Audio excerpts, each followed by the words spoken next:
양지 전부도 유미종 또는 전부가 자다 다그러 다른 전도 실문도 또만 제자라기 숑살. To liberate sentient beings, please generate the supreme bodhicitta before we start today's teaching. Next, we will carefully study the profound Lotus Sutra. I will first respectfully recite the complete transmission. nge te ta tene jamdun de ji zu japan do ka sar do nge tang ge long da da mu bar sha kong da chi bar sha wo nyon kong du sha nyo ngai nyang do ne da ram jir na ma wo di ji ce na san dian je re sha chao zhi sim chi chang wa ye sang jim de chen nam jiang rab dong tong yi xin de yi shi yang de ne de de zen ten de shu ba sha bar je re ta mi li ji ce na hua wo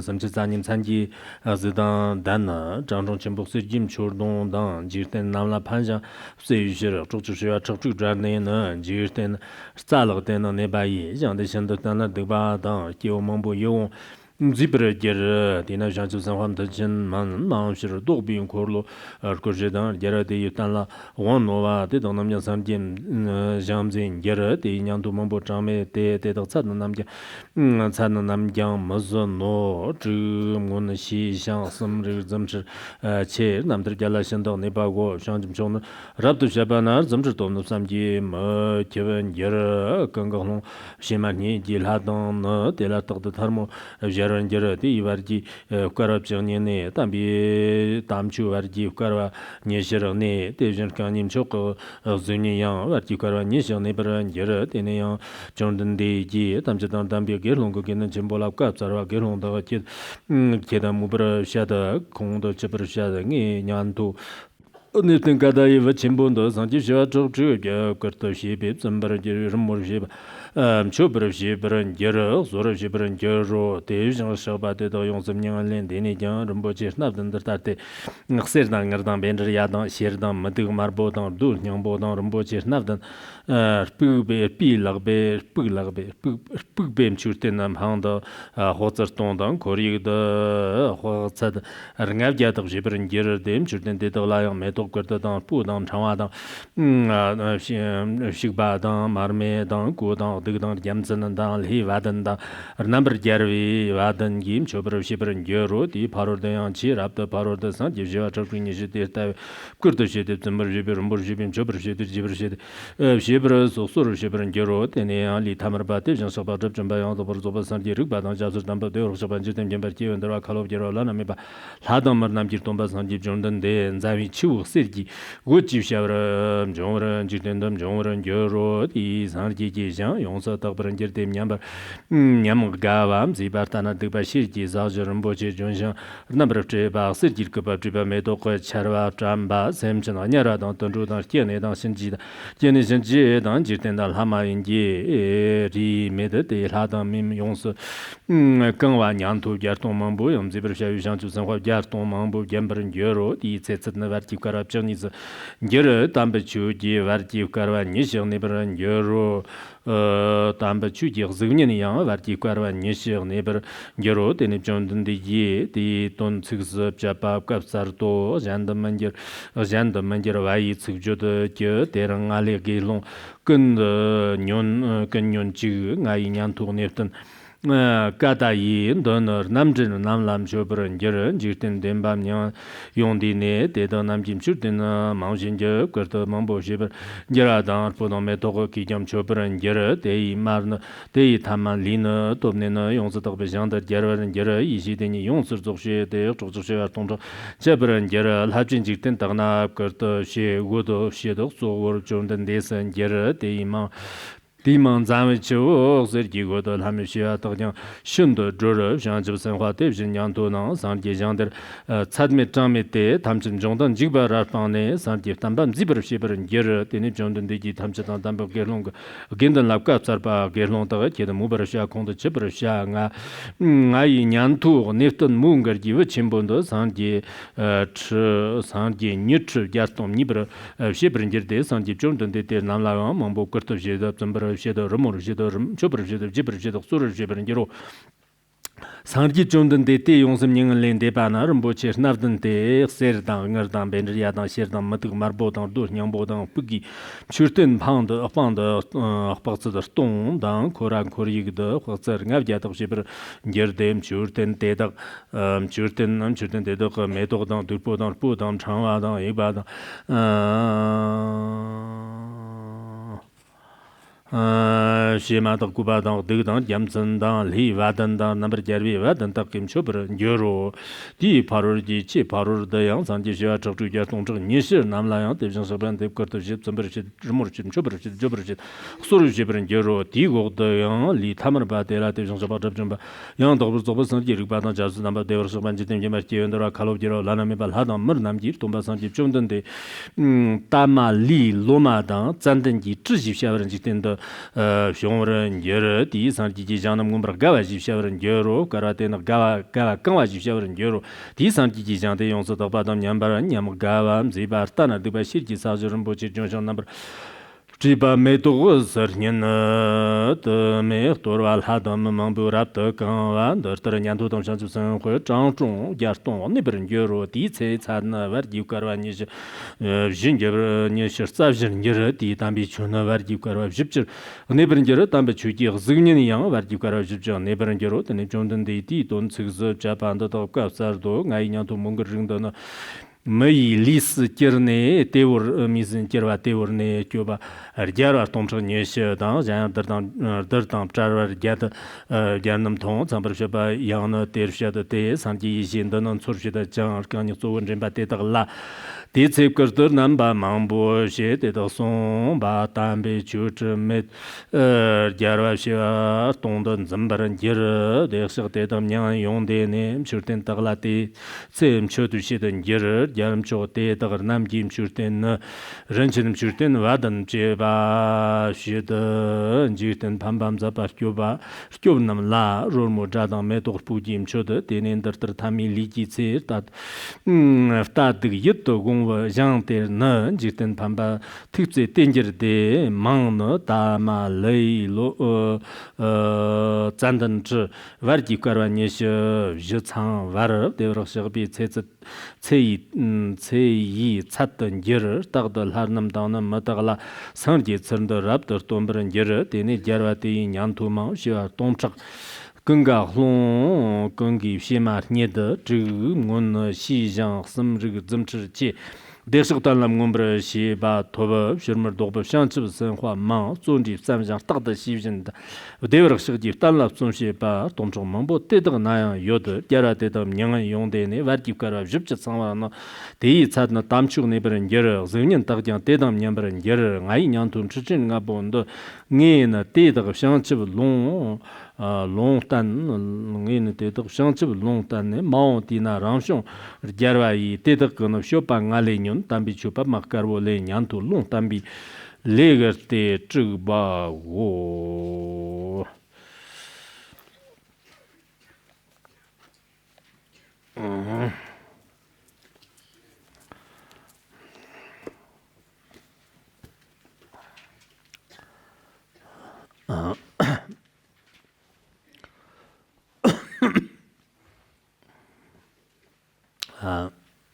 After this, we will then begin our detailed study. This is the revered Lotus Sutra, expounded once again by Shakyamuni Buddha. Within the Tripitaka, it can be said that this is a profound teaching of liberation through hearing and liberation through understanding. Its merits are immense. Earlier, we mainly discussed some of the important Mahayana doctrines found in the Lotus Sutra. In the later sections of this discourse, there may be bestowals of predictions. Specifically, in the chapter that focuses on the bestowal of predictions, 4 venerable ones will receive their respective predictions. Following this, there are some illuminating analogies that will then follow. The Śrāvakayana is likened to a merchant finding an island in the midst of the exhausting ocean as an analogy. It is merely just a temporary resting place. This is really the analogy that is often used. Then it goes on to discuss the bestowal of predictions to 500 disciples. Of course, when we carefully listen to the sacred Lotus Sutra, we should possess a certain degree of wisdom. We should also have a very certain solid foundation in Buddhism today, and our habitual tendencies and virtuous roots from previous lives should indeed be quite relatively abundant and strong. Only such truly devoted people can fully and perfectly receive the profound teachings of the revered Lotus Sutra, and they are also able to completely accept its sacred contents. Otherwise, for those individuals whose merit is relatively meager, they may have faith at the beginning, but when it really comes to the very more profound parts of things, when they reach some of the deeper sections in the middle, it becomes very difficult to understand. That is how I see it. Indeed, whether it is myself as the speaker or all of you present here, you are all truly blessed with great merit. In such a complicated, difficult life as this today, or we could honestly say clearly, in this degenerate age of the Dharma era now, it is an incredible rare honor to be able to study the sacred precious Lotus Sutra, such a supreme, profound teaching. Nowadays, many people, for example, attend a conference or perhaps receive some kind of a beautiful glass trophy and say, I am truly honored to receive this today. Perhaps that is also quite an honor in its own unique way, I believe. Or they wear something here and there.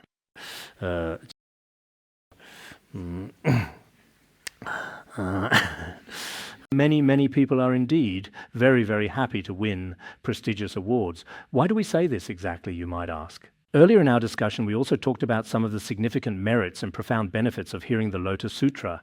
Considering these important points, why exactly do we say this with such emphasis? When I used to teach the Diamond Sutra, every day I would talk about various stories about the merits of listening to and studying the Diamond Sutra. Later, after I finished teaching it myself, I developed a special confidence in the Diamond Sutra. After that, whenever I saw it, I would wonder, will I be able to teach it again in the future? Gradually, my own personal confidence was also strengthened. So this time, I am also carefully reading some records of miraculous responses to the Lotus Sutra. There are actually quite a lot of these records of miraculous responses. I mainly looked at those from the Tang dynasty. There was a monk named Zheng Qiang who compiled the biographies of the Lotus Sutra. In the biographies of the Lotus Sutra, the beginning talks a lot about the origins of the Lotus Sutra, its various translations, and also explains it using doctrinal principles. But later on, it recounts many stories about the merits of listening to the Lotus Sutra at that time. Some are from before the Tang dynasty, and there are miraculous responses from the Song dynasty. The records of manifest miracles of the Lotus Sutra details miraculous responses.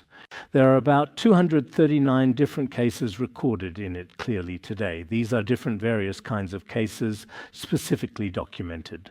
Later on, probably during the Qing dynasty period, there were also collections of miraculous spiritual responses related to the sacred Lotus Sutra at that particular time.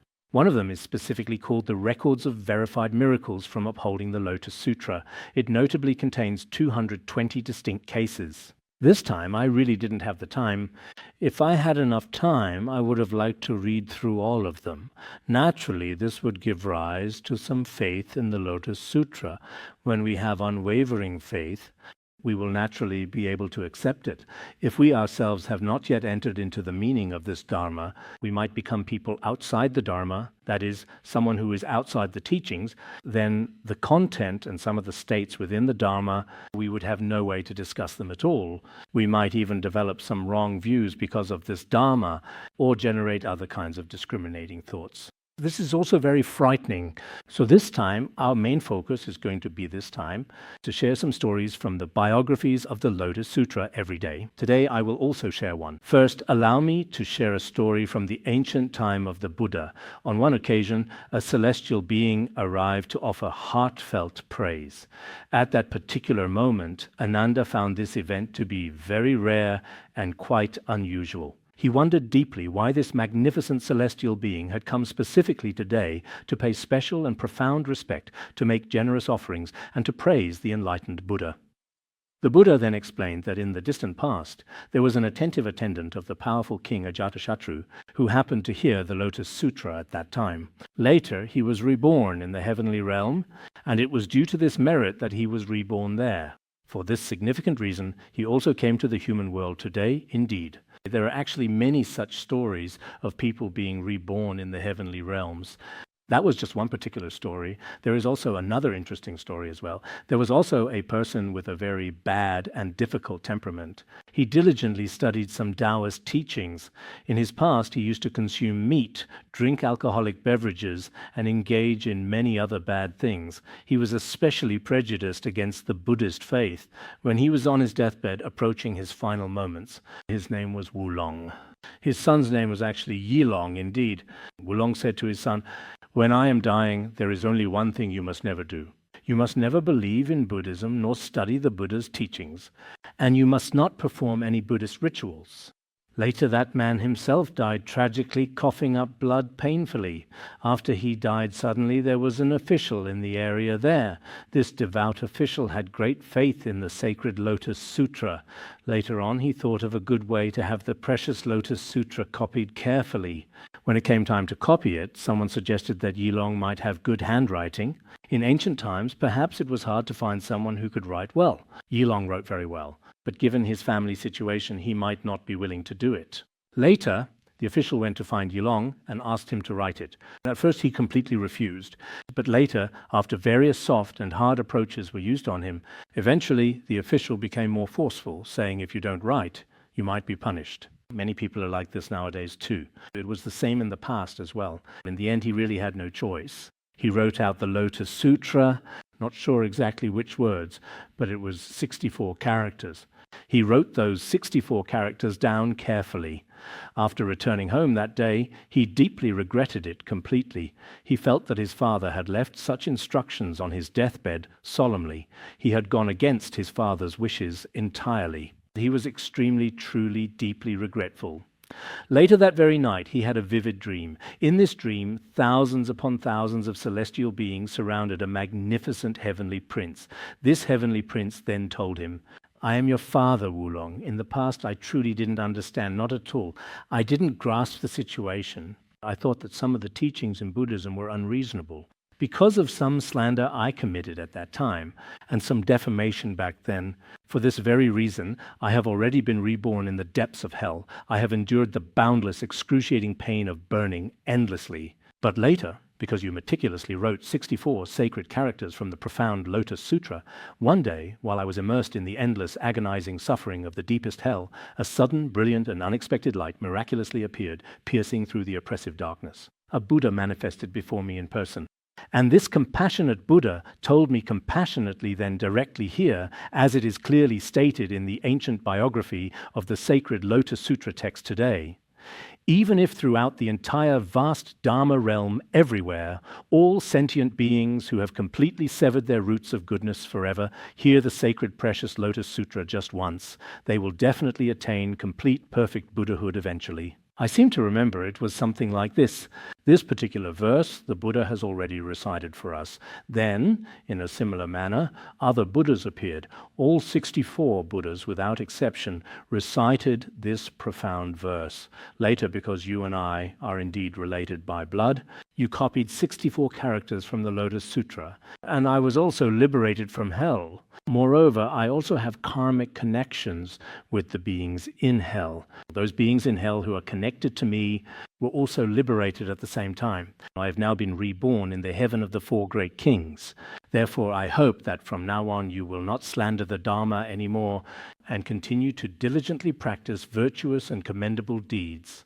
After Yilong finally woke up, he was profoundly and deeply moved. He immediately went to find the leader. He recounted the entire experience he had gone through. From that moment on, he continuously and diligently copied the sacred Lotus Sutra and many other important scriptures. Sometimes our lives are truly and wonderfully astonishing, the truly inconceivable merit, perhaps even just some ordinary people, like those who do not understand the value of precious treasures. When the value of treasures is discussed, some people may develop different discriminating thoughts, just like that. There are indeed a very small number of such people, but for the majority of people, I could see it clearly this time as well. As for our Lotus Sutra study, from the beginning until now, the number of listeners has been increasing. Moreover, everyone's attitude toward learning has been excellent. I also hope that through the Lotus Sutra, each of us can plant genuine virtuous roots in our own mind stream, truly sowing the seeds of goodness. With this, in the long journey of future samsara, we ourselves will not have to endure so much suffering.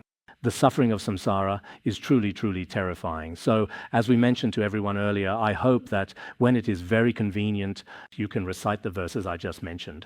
Even if throughout the entire Dharma realm, there are beings who have severed their roots of virtue, just by hearing the Lotus Sutra once, they will definitely attain Buddhahood. The meaning here is probably that even if there are as many beings as the Dharma realm itself who have cut off their virtuous roots, if they later hear the Lotus Sutra, they are certain to attain Buddhahood in the future. Temporarily, they will receive the blessings of humans and gods. This means that even those beings who have severed their roots of virtue and commit every conceivable evil, after hearing the Lotus Sutra, will gain boundless and countless merits. Many of us here today, before learning Buddhism, committed many wrongdoings. After studying Buddhism, some people say, "Sai, I feel ashamed. I have created much negative karma." Ordinary people, on the surface and in theory, we understand. But in reality, we often give rise to negative, discriminating thoughts. Our actions are not always in accordance with the Dharma. There are many, many shortcomings. This is definitely the case. However, by relying on the blessings of the Lotus Sutra, in fact, many of the various faults within our entire mind stream can also be effectively eliminated.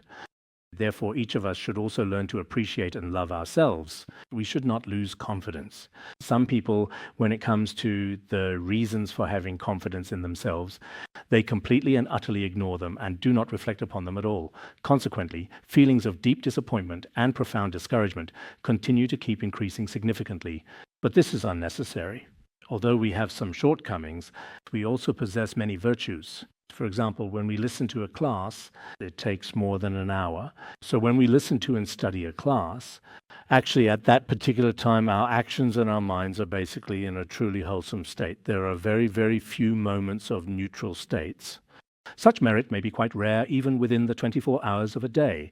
If we recite the King of Aspiration prayers once a day, I am very attached to this practice. In the later years, His Holiness also used to say, His Holiness would often say this: I may not teach a lot of Dharma, even if it's just gathering with everyone for 15 minutes to share some simple teachings, but if we make an aspiration together and recite the King of Aspiration prayers just once, the merit from that is truly, truly inconceivable. So with so many dedicated monks and so many devout Buddhists among us, every single day, tens of thousands of us are generating bodhicitta together. This merit is truly quite inconceivable. Therefore, some of us really shouldn't be too timid or discouraged. Now that I've obtained a human body, it's useless anyway. I have no hope left at all. There's really no need to think like that, is there? This is just a brief and concise explanation of the previous part of the discourse. Continuing directly from yesterday's discussion, earlier in the narrative, it was the Venerable Subhuti. In the prose section of the text, Subhuti subsequently receives a profound prediction. The Buddha then thoughtfully reiterates this fundamental principle in the eloquent form of a verse. This is what it means. Monks, I implore you to listen to me with your full attention and with a singular focus of mind. I will convey to you with complete honesty and precisely as the situation truly is. My great disciple Subhuti is foremost in understanding emptiness. In the distant future, he will certainly attain complete Buddhahood. His Buddha name will be Tathagata Mingxiang, the perfectly enlightened one.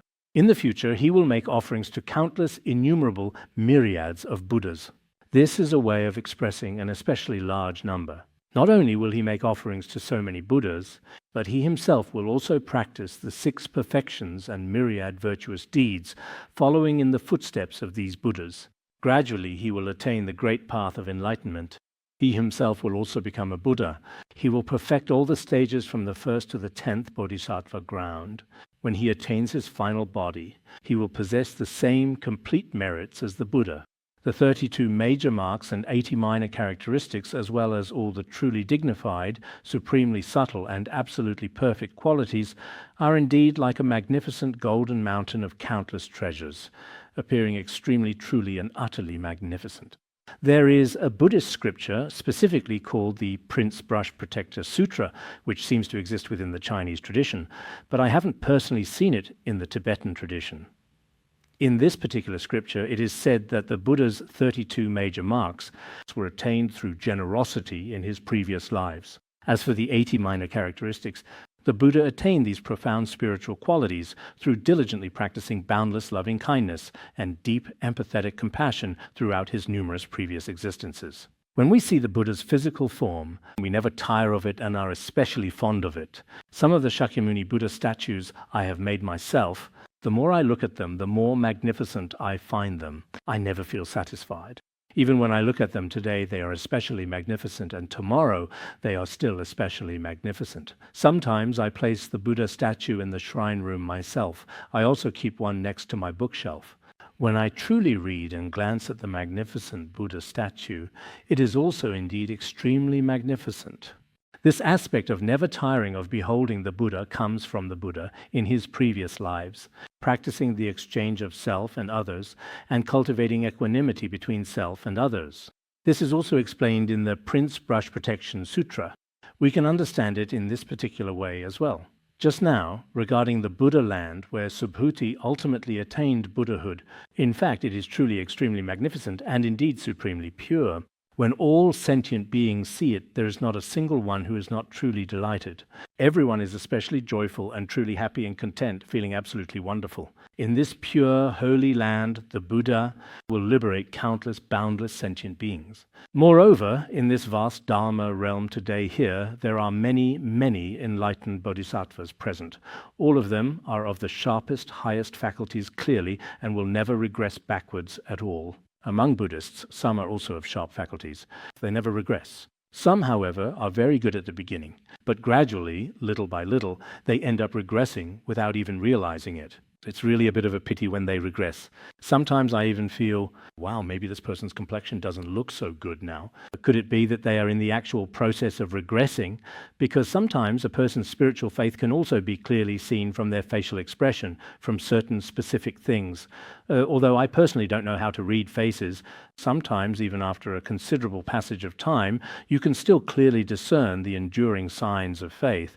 Indeed, sometimes, perhaps even after many, many years have passed, just the other day, there was a distinguished expert who introduced himself by saying, "I am a professional psychologist." I replied, "I'm a psychologist too." The two of us mutually, he also said that when he sees other people, his first reaction is to judge what kind of person they are, good or bad. He understands a lot, that professor was saying. I said, maybe I interact with more people. Maybe I'm being arrogant. But I also judge many people through their expressions, through certain things, for example, their demeanor when attending a lecture, or the subtle look in their eyes during their daily interactions. You can often tell a significant amount from their overall behavior as well. After carefully noticing these things, I usually choose to quietly keep them to myself for the time being. Maybe it's because my faith is wavering. But I really never tell anyone about it, though. I just keep it in my heart like that. After some time has passed, I suddenly realized clearly, my initial first impression was actually correct, right indeed. Because usually, after a while passes by, a lot of things will eventually come to light clearly. That's just how it is naturally. In his pure land, all the bodhisattvas are of sharp faculties. They never regress, which I deeply admire. What I worry about most deeply today is regressing backwards completely. At a certain point in time, one might lose faith and wisdom entirely. In the end, it could even turn into something like, where did I talk about this topic the other day recently? We should never become dangerous goods at all today. It's best if we can be useful products to society now. If we can't become useful products at all, we might end up as waste, as garbage, completely useless and worthless. This also means we become useless to ourselves. But at least we are harmless to others. If you carefully look at ordinary garbage, for example, at most, it simply sits harmlessly in the trash can. It doesn't spontaneously come out and actively cause us any significant trouble or problems. However, we must absolutely not become like dangerous, volatile explosives, which can detonate unexpectedly. Look at some of the children among terrorists recently. At 7 or 8 years old, they are used as human bombs. They go into crowds and detonate themselves. As practitioners, we are constantly, although we may not become that extreme, sometimes we can still be quite very frightening indeed. Our mind, actually, when certain negative karma ripens, it can also be very terrifying indeed. I truly and deeply envy the enlightened bodhisattvas of that serene and peaceful pure land, indeed. They are people of sharp faculties. Those with sharp faculties will not regress. For those with dull faculties, at a point, they become self-righteous, believing my way is right, and my ideas can't be wrong. In the end, they are swayed by their afflictions. Those with dull faculties are especially prone to regressing. This sacred land is very often adorned by bodhisattvas with virtue and wisdom, not by ordinary people at all, not by bad people. If it were adorned by bad people, then this pure land would not be good at all. There are also countless Śrāvakas who have attained the three knowledges of past, future, and present, and understand the three times. They possess the 6 kinds of supernatural powers and abide in the 8 liberations. All their various merits and majestic powers are complete and perfect. As for these bodhisattvas and Śrāvakas, it should be explicitly stated that their level of attainment is quite remarkably high. Indeed, they are truly of a much higher spiritual order. Such an extraordinary and distinguished group, when the Buddha teaches the profound Dharma, also manifests countless and truly astonishing miraculous transformations, which are utterly inconceivable and beyond ordinary comprehension. When the Buddha expounds the Dharma to these beings, there are also boundless, inconceivable supernatural powers and strengths involved. Whether it is the Buddha teaching the Dharma or a master giving teachings, sometimes it may be beyond our expectations, something we simply cannot even truly imagine. Sometimes, I myself especially, for example, today when I was discussing with a Khenpo, a highly respected spiritual teacher, I said, the power of His Holiness. Jigme Phuntsok's teachings, although the time he spent teaching was not particularly long when I arrived, our Buddhist institute had only been established for 5 years, and we kept attending classes, but later on when his health was not good, he basically didn't teach very much anymore. However, the power and blessing of his Dharma transmission should be said to have been present in Tibet, in Han regions, and in other places as well. It is inconceivable. When I went to some Western countries, even if His Holiness Jigme Phuntsok has just visited a particular place, perhaps it's just my own personal opinion. Maybe I'm very arrogant and praise my own teacher too much, but this kind of power is truly inconceivable. The miraculous power of his teachings is beyond imagination. Actually, behind all this, it's just like how I ask everyone to recite the Wangdu more often. The reason lies right here. Apart from what we can't see with our eyes or touch with our hands, there is an extremely powerful force. This force can be called blessing. It can also be called the activity of magnetizing, or it can be called inconceivable miraculous power. This Buddha is also very remarkable, you know. He is truly extraordinary as well. It should be the profound emptiness that the Venerable Subhuti practiced in the past. It's indeed Subhuti, right? The very one we are talking about today. He practiced the concept of emptiness extremely well in the past. That should undoubtedly be the primary reason. There were many devas and people, as numerous as the sands of the Ganges. They all put their palms together and listened to him in person. It wasn't like there was a crowd at the beginning, and then fewer and fewer people, until only the Dharma teacher was left at the end. He even had to beg this one disciple himself, "Please don't leave, otherwise I won't be able to finish teaching this Dharma. At the very least, you must listen to the end." And the disciple obediently replied, Okay. All the others had already left. "I'll listen to the teacher and follow the teachings. Go ahead and teach, I'll listen." But it wasn't like that. You see, there were as many as the sands of the Ganges, an incredible number. So many sentient beings kept listening to the Buddha's words. This Buddha's lifespan was 12 small kalpas. The true Dharma remained in the world for 20 small kalpas. The period of the semblance Dharma was also this long, a significant and extended duration. So what exactly have we talked about so far in our discussion? We've talked about the Venerable Subhuti, and his profound prediction has already been clearly given. Next in our discourse is the Venerable Katyayana, a truly respected figure. The world-honored one told the bhikshus, "I have some especially good news to tell you." What is it? It's about the Venerable Katyayana among us. Venerable Katyayana is foremost in discussion and reasoning, meaning he was the best at debate among all disciples.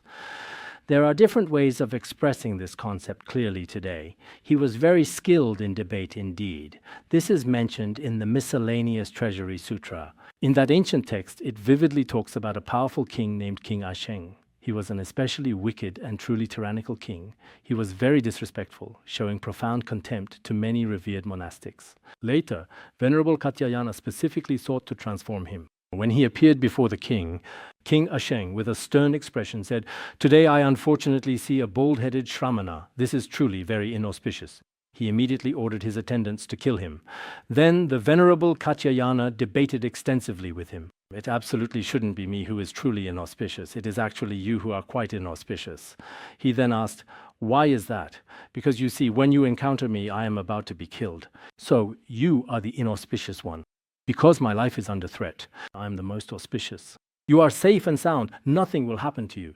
Later, the king thought deeply for a moment. He really couldn't possibly come up with a suitable response. Indeed, I truly do want to kill him, and absolutely nothing happens to me. So then it seems the Miscellaneous Treasury Sutra specifically talks about this. Later, the two of them reconciled. Gadayana also helped to enlighten him. There are stories like this. Gadayana was very remarkable. In our Sutra of Wise and Foolish as well. Actually, Gadayana often went to the realm of hungry ghosts, or helped some poor people. Once, like when Gadayana went to a riverside, there was an especially poor woman there. She was wailing loudly there, expressing her deep sorrow. I'm so poor now, what on earth should I do? Then the Venerable Gadayana kindly told her, you should make more offerings. She said, what can I offer? I have nothing at all. All I have is an empty bottle, nothing else. Then you can use that to make an offering. Who should I offer it to? Go to the nearby river, fetch some fresh water, and then offer it to me. If you diligently do this, you will certainly be able to completely eliminate the karma of poverty in the future. Later, the woman went to the riverside.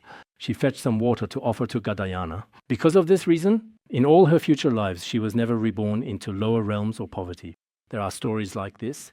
So Gadayana had some especially skillful means. In the commentary on the Entering the Middle Way, Profound Understanding of the Secret Meaning, there are many profound teachings from Gadayana today, indeed for us, such as the 7 main scriptural proofs of realizing selflessness completely and thoroughly, and so on here now always. In the early days back then, we often recited this text diligently with devotion and faith. The Buddha told these bhikshus clearly and compassionately then that in future lives ahead, Venerable Gadayana would make many generous offerings and offer to 80 billion Buddhas, showing them profound respect, deep reverence, and dedicated service, and so on, in their sacred presence. After these enlightened Buddhas pass into the serene state of nirvana, this venerable one would also diligently build magnificent stupas for them. These grand and imposing stupas would majestically stand 1,000 yojanas tall, possessing an impressive and perfectly equal width and length, each precisely 500 yojanas across. All of these stupas were made from gold, silver, crystal, mother of pearl, agate, as well as pearls, rose gems, and various other precious treasures combined together. Rose gems, we talked about them the other day, didn't we? They have the king radical in their character and are also among the other precious gems. There were also all kinds of fresh flowers, necklaces, scented ointments, powdered incense, and burning incense, as well as beautiful silk canopies, colorful banners, and flowing pennants, all carefully offered to these sacred stupas. Whether it's placed in front of a revered Buddha statue, before a magnificent stupa, or inside a peaceful temple, even if it's just a single fresh flower, its offering carries deep meaning and devotion. Even if it's just a lamp or a stick of incense, we should make offerings. When making offerings, always do so with deep respect, true sincerity, and joy. If you can keep this up without interruption, that's also very good. Even if it's just in front of a single Buddha statue, if we make offerings, the merit is inconceivable. After that, he went on to make offerings to 20 billion Buddhas. The method of making offerings was the same. After those Buddhas entered parinirvana, he also built stupas and so on. After making offerings to all the Buddhas, he perfected the Bodhisattva path. Then, Venerable Gadayana finally attained Buddhahood.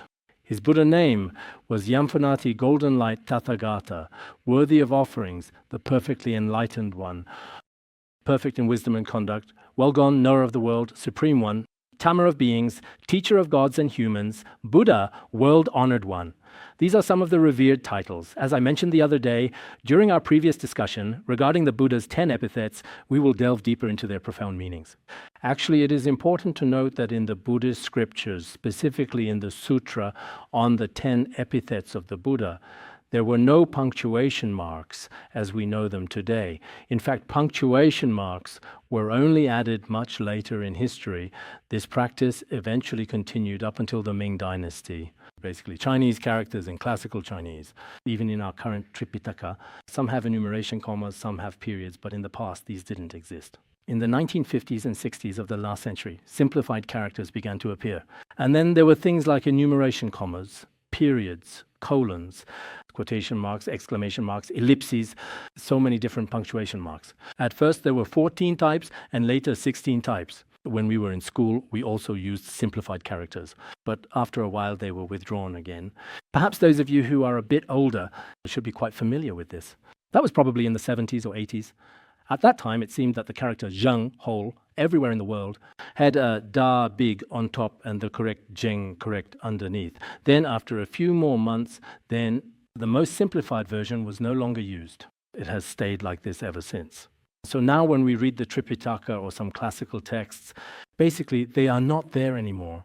Originally, everything was presented in a vertical format, but later on it was changed to a horizontal orientation. Nowadays, when people read some scriptures, there might still be some of these, including when we were translating the Tripitaka into vernacular Chinese, we would add punctuation marks based on our own imagination. And nowadays, punctuation marks are also quite complicated. Every year, publishing houses have ideas about these. They keep making changes, revising. The use of double book title marks, or whether there should be a pause mark inside double quotation marks, it seems like they keep changing this issue as well. It's indeed truly hard to definitively say which one is actually correct to be. Maybe some of you young people, especially those who want to read Buddhist scriptures, actually, generally speaking, nowadays we refer to biographies of monks. And in these, there are basically no punctuation marks at all. It was only after the Republic of China that there were indeed many significant reforms in writing, and including reforms to simplify the script. Even our use of traditional characters is like this. For example, in Taiwan and Hong Kong, they basically use traditional Chinese characters. They also don't read our simplified characters, which presents a notable challenge. So there are also many significant differences in this regard. As I mentioned earlier, this land is extremely flat and remarkably even. The ground is meticulously made of crystal, beautifully adorned with sparkling jeweled trees.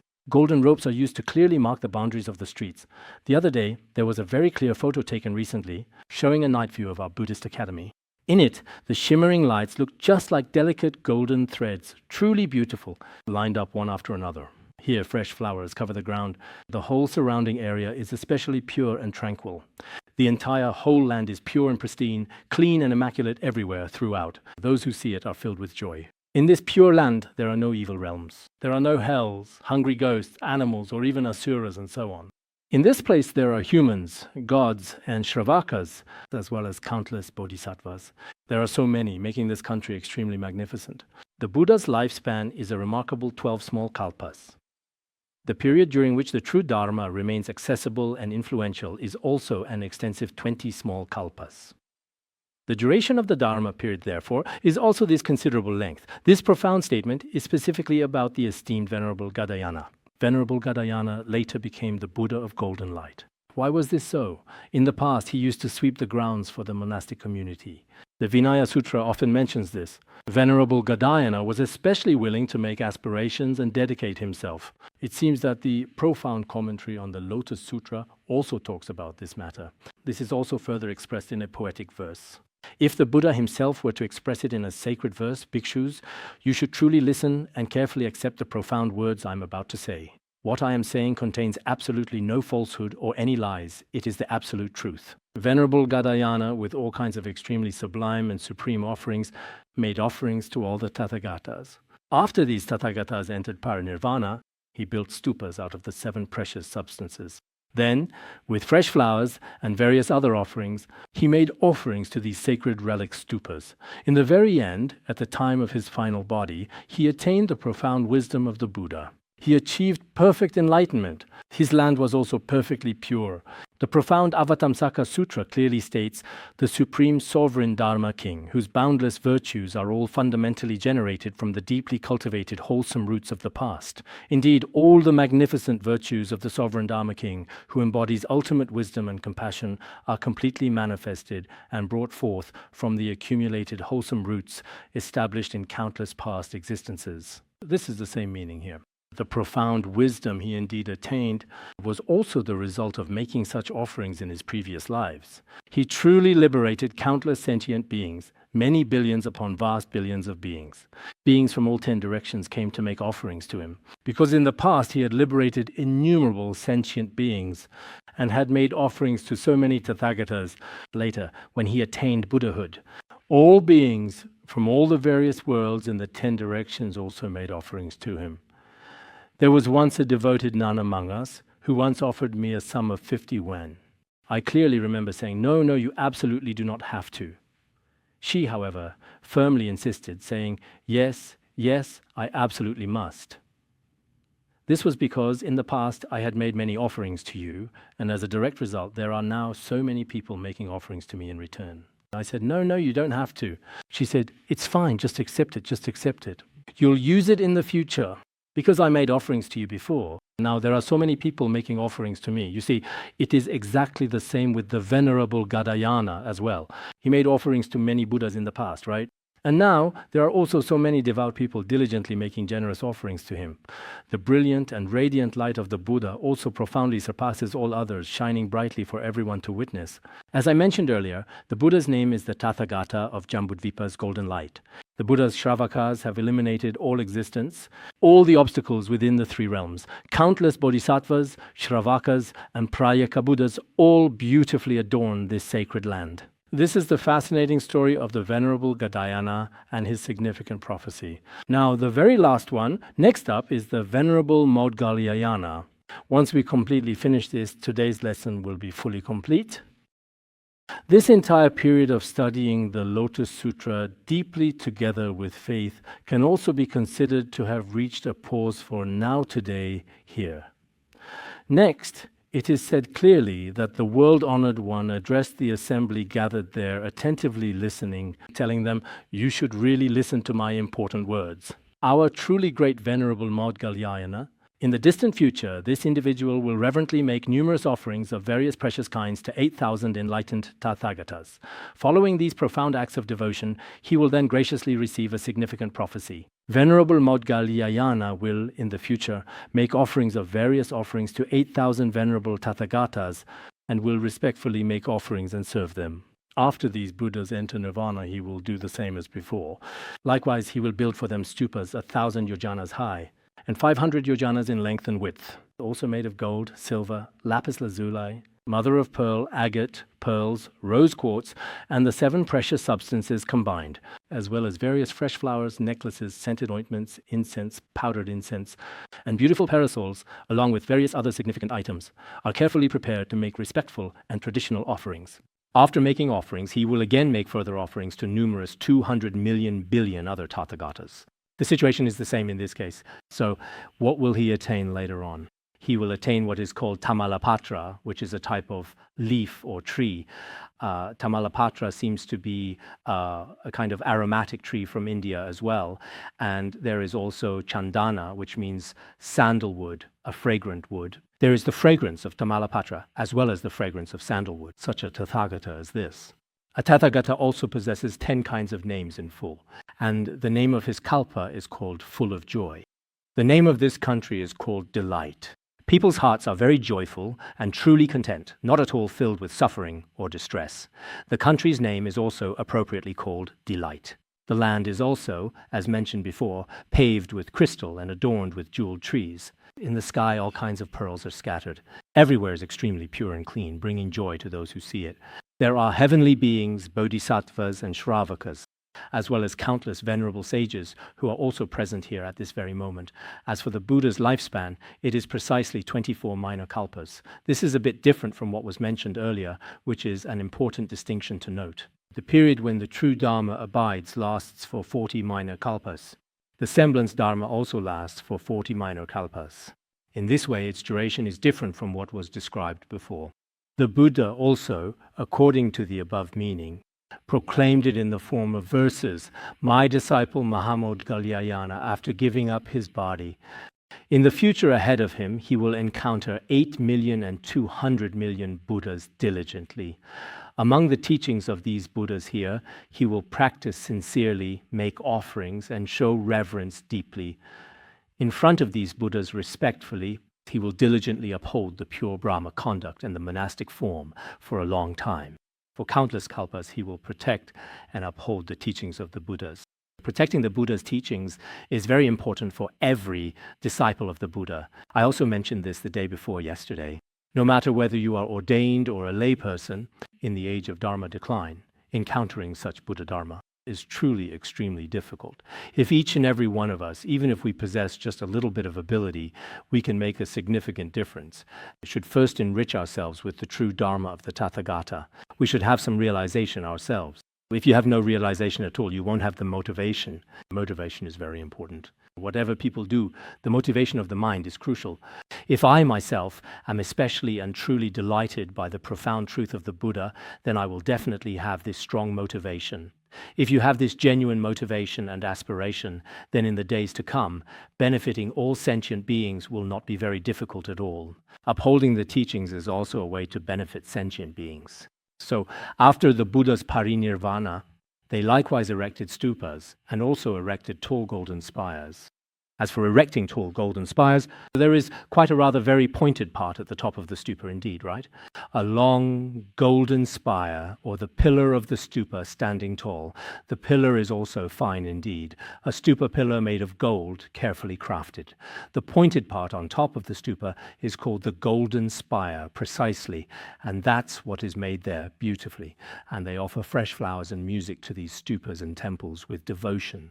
Gradually, they fully accomplished the Bodhisattva path. Moreover, in such a truly remarkable land of profound aspiration, in a vibrant country that is exceptionally joyful and genuinely happy, this particular country is not one of significant or widespread suffering, nor is it filled with all sorts of adverse conditions. It's not like that. One should truly attain complete Buddhahood in a land of great and profound aspiration. The sacred place where Bodhisattva ultimately attained the profound state of Buddhahood was, in fact, still a rather remarkably good and conducive environment for spiritual cultivation. His illustrious Buddha name, which resonates with deep spiritual significance, is known as Tamala Chandana Fragrance Tathagata. It is interesting to note that sometimes people from different cultures, such as Americans and Russians, some of their names are really hard to pronounce. Sometimes they're very, very long. So some Buddha names are quite easy to pronounce. For example, Sublime Fragrance Tathagata, that's very nice and easy. As for Bodhisattva's Buddha name, in the future we should probably, and indeed, let him have a somewhat abbreviated version, perhaps a more concise form. It's really not very easy to fully understand, even in the Tibetan language either. Or maybe just simply call him Tamala Buddha or Sandalwood Fragrance Buddha from the very beginning. That would be much better, I think. Let's see exactly how that goes. The Buddha's lifespan is 24 small kalpas. He often expounds the Buddha's teachings to people. He often expounds the Buddha's teachings to both humans and gods. Countless Śrāvakas, the number of Śrāvakas is as numerous as the sands of the Ganges, and they all possess the 3 insights and 6 supernatural powers, majestic virtues, merits. Bodhisattvas is countless, boundless.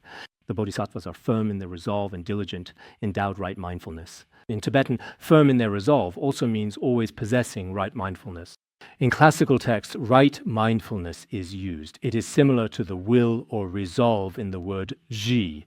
These bodhisattvas are endowed with right mindfulness and diligence. They never truly regress from the Buddha's wisdom. The followers of Bodhisattva also do not regress either. They have diligence and right mindfulness. They always maintain right awareness and right mindfulness. It's just like the right mindfulness we often talk about in the Bodhikariyavatara. With right mindfulness and diligence, they do not regress from the Buddha's wisdom. After the Buddha's parinirvana, the period when the true Dharma remains in the world lasts for 40 small kalpas. The duration of the semblance Dharma is the same. Then the Buddha told his disciples gathered there attentively, "All my beloved disciples here today are endowed with great power and virtue from heaven above. Among my disciples, those who are fully endowed with power and virtue in the future, I will give predictions to 500 of them. Later on, after another significant chapter, there will be detailed predictions for 500 of the Buddha's devoted disciples. In their future lives, they will all certainly attain complete Buddhahood. I also have karmic connections with you from past lives. Today, I will thoroughly explain to you all about the intricate causes and profound effects of the past and the deeply interconnected karmic connections that will inevitably influence the future. You should also experience a sense of joy. Such causes, conditions, and the power of dependent origination are inconceivable. We also rely on the blessings bestowed by the Buddha and the coming together of inconceivable faith and causes. I hope that each of us in this very life will not let our faith firmly waver, nor let our wisdom or our virtuous roots indeed regress. We must continue to make more and more progress. Sometimes as ordinary beings, when we encounter different circumstances, we may sometimes feel a little bit of pain or sadness, perhaps at times in our lives. This is a normal phenomenon. But in the long run, everyone must make their aspirations sincerely and with deep conviction. relying on the especially supreme and profound merit of the Lotus Sutra, which is truly extraordinary. It truly is an inconceivable and wondrous phenomenon, isn't it? So many people are gathering together, whether offline or online, whether on the internet or in person. When we all listen together like this, I am especially and truly grateful to all the many dedicated and wonderful volunteers we have now, relying on the wisdom of many volunteers and the favorable conditions coming together in different places in just a little over an hour, less than 2 hours each and every single day. We have gained immeasurable and boundless merit. I feel extremely joyful about this. And this joy is not just on the surface, truly. It's not I'm happy or cheerful today. It's not like that, speaking from the heart. Each of us has a limited lifespan. The other day, within just 1 month among our lifelong members, it seemed like I received news of many people passing away from this world. Because I had mentioned before, regarding our lifelong members, that in the end I would recite the Avalokiteshvara heart mantra 100 times. Later, I thought, I have to recite that many times. Sometimes impermanence truly is like this. Every day, so many lives disappear from this world. Therefore, we ourselves cannot be excluded from this. It's hard to say. One could leave very soon. Therefore, everyone must practice diligently and study and contemplate well. We should have a truly very clear understanding of our life. Otherwise, people in the world today are all in a kind of, maybe I shouldn't put it quite that way. They truly think of themselves as very smart. But from a certain perspective, many people are actually quite confused and truly pitiable. Therefore, in this very life just now, it is especially rare to find the path to liberation. We'll stop here for today. Let's all dedicate the merit together. Let's dedicate the merit with the King of Aspiration prayers.